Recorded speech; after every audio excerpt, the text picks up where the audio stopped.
Welcome back again to my YouTube channel. Ano tayo, mag-grocery tayo. Parang may nakasaksala muna ko. Grocery tayo ngayon, ang kauntian lang kasi yung laman ng freezer namin. Pati na lang. Pati siya ka shrimp no. Yun na lang pala, bibili lang kami ng konting pwede namin lutuin next week. 1 week. For 1 week lang naman guys. Time check, mag-8 na. Pero maliwanag pa rin. Sana si Bebe?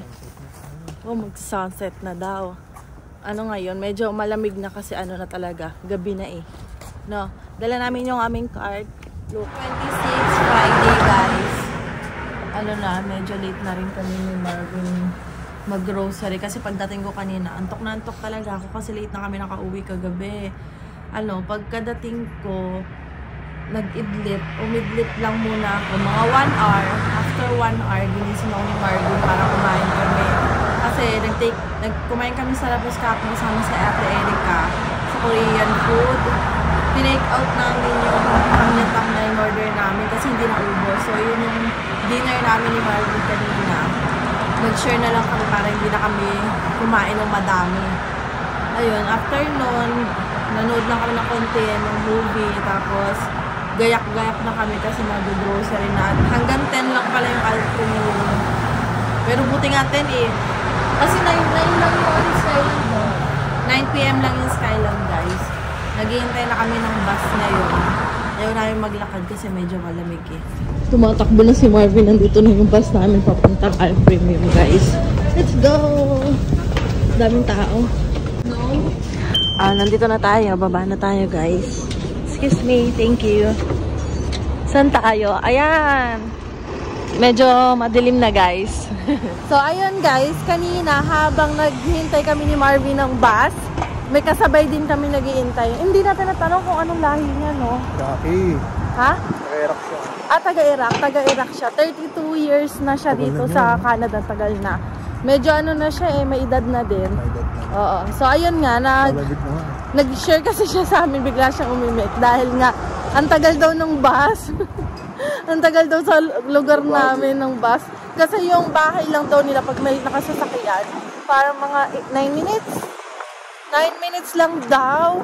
Tapos umabot siya ng 1 hour dahil sa paghihintay ng bus. 1 hour bago daw siya makauwi.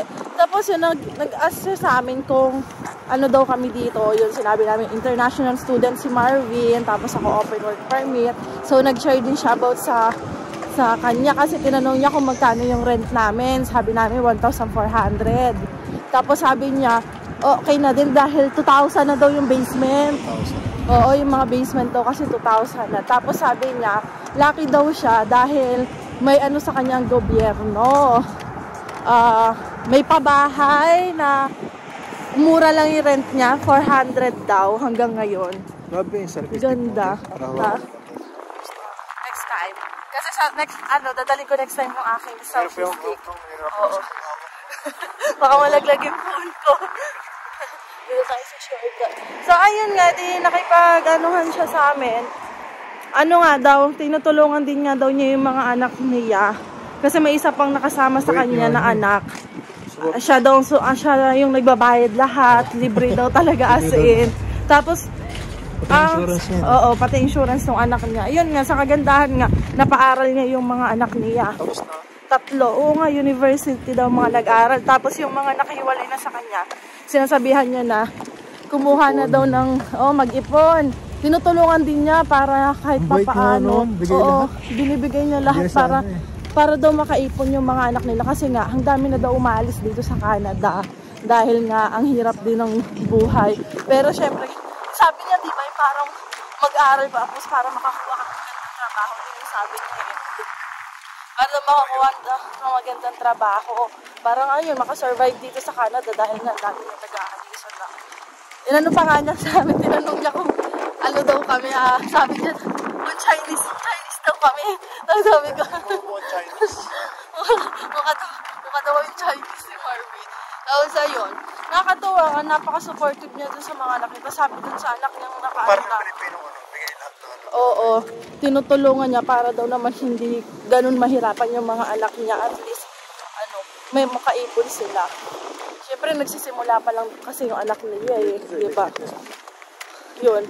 Tapos ano na nga, sabi niya eh, yung kumikita na ng maayos, eh kumuha na daw ng sariling apartment, yung kanila na talaga. Kasi yung inuupa mo, para ka na rin daw nagbabayad ng mortgage. Sabing ganun. At least, kahit pa paano sa'yo na yung tinitirhan mo. Oo, yun. Ayun. Nasabi niya, yung asawa niya nung nag-retire daw dito sa Canada, maganda naman daw yung parang benefits na nakukuha. Pension ata yun. Pinutukoy niya, oo. Pension niya ata yun. Yan, oo. Nasabi niya, dami daw siyang na-meet ng mga Pilipino at natutuwa daw siya sa mga Pilipino. Oo. Tapos sa Dubai, yun, nagbakasyon daw kasi siya doon 2 years ago. May mga na-meet siya mga Pilipino.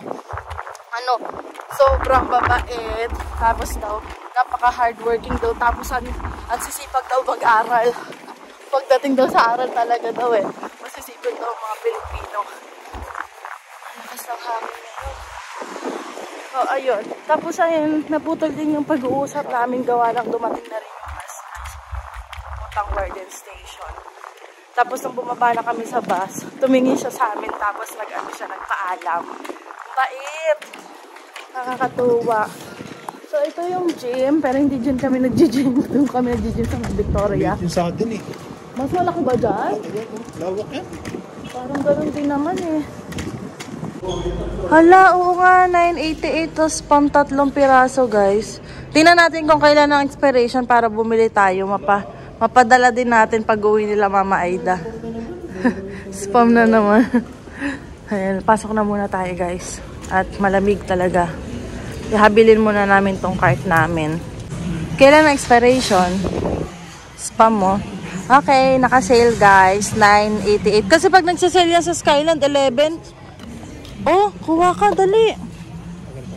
Tagal pa kuha kami. Sobrang nakikrave na ako sa siopaw. Mahal naman ng siopaw, 699. Be, pwede kaya tayo magpadala ng siopaw galing Pilipinas? Kasi naalala ko may nagbigay sa amin na ano, si Kuya Paul, galing Pilipinas na siopaw. Chicken asado naman yun. Baka pwede. Try ko nga sabihin. Guys, naka-sale yung chicken nuggets. 10.99, 9.999 na lang ito. Kukuha kami ng isa lang ni Marvin. Ito, siomai ito, diba? Dalawa, 12.99. Anong kaya yun? Ito ata yun. 12.9, dalawa siya. Lahat yan?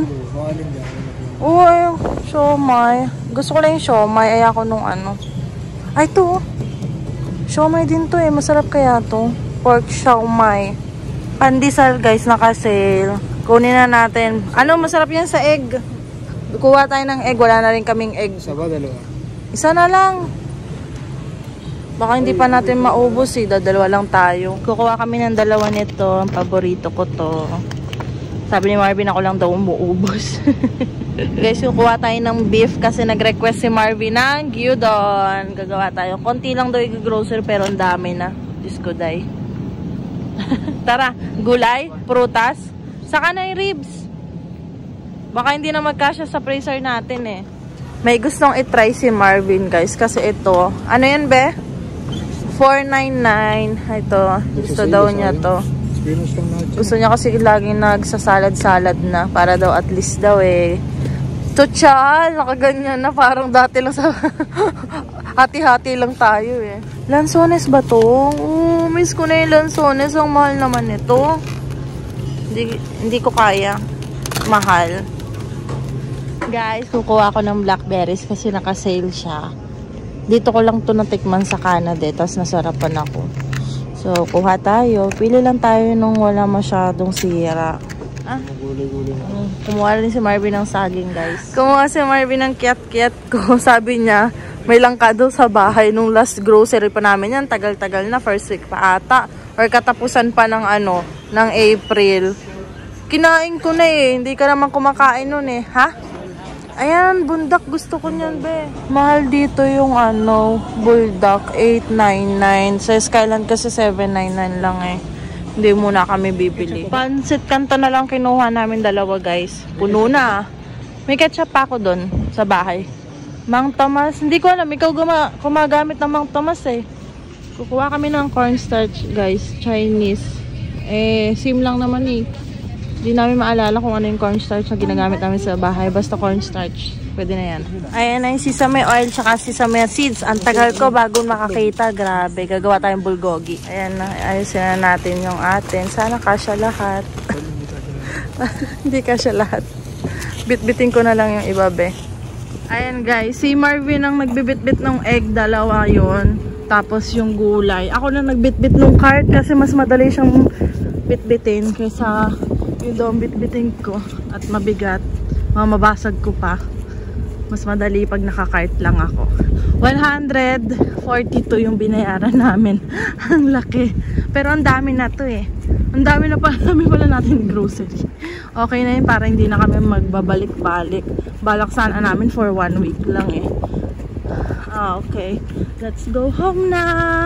Guys, nandito na kami sa bahay. Tapos nililinis ni Marvin tong isang ref, yung maliit namin.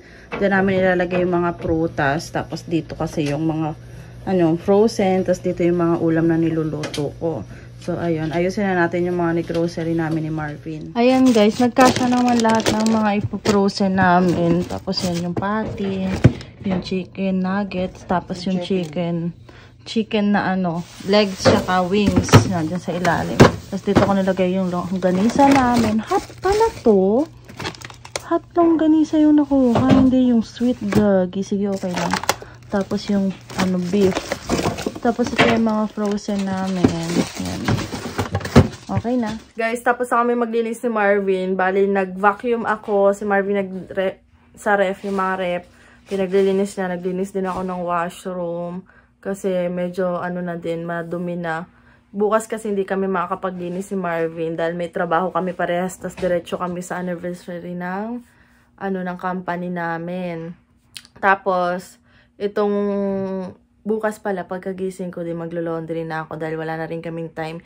Late na kami makaka-uwi bukas. Sasabay daw kami ni Ate Amy bukas. Kasi dito rin naman sila Scarborough ang uwi. Kaya sabi na ate, sabay na lang kayo sa amin pag uwi. Hatid namin kayo sa mismong bahay. Pero may pa-service naman yung company namin. Kanina namit namin yung pinaka-may-ari nung namin sa work. Taga siya. Saan nga yun? Sweden? Oo. Grabe ang ganda ng babae. Yung isa. 3 babae tapos 1 lalaki. Mga bata pa. Oo guys. Mabait naman nila kanina. Tapos si Marvin, nag-start na siyang anong ginawa mo? Nag-steam siya nung kanyang susuotin bukas. Ako, bukas ko na lang i-steam. Kasi pagkagising ko bukas mag-laundry ako. Tapos maliligo na rin ako. Tapos steam na ako. Yan. Yan si Marvin, inaano niya din, Yan din daw yung susuotin niya sa pictorial. Kasi kanina, nakapag-book na rin si Marvin nung pictorial sa school. Tapos, ayan, namamalat yung aking, mukha. Nag-rejuve na kasi ako, nag-start na uli ako. Tinigil ko kasi siya nung nag-winter kasi sobrang nadadry nga yung mukha ko kasi namamalat. Last year kasi nag-rejuve ako nung summer. Ang ganda nung kilalabasan. Nawala yung mga peklat ng mga pimples ko. Tapos nag-light yung mukha ko, guys. So, ayun lang. Matutulog na rin kasi kami ni Marvin kasi dumating kami dito 9. Tapos, mag-11 na ata. Hindi ko na-check kung ano na yung oras. Mag-11 na. Kaya kailangan na rin namin magpahinga. Maaga pang pasok ni Marvin bukas, guys. So, yan lang.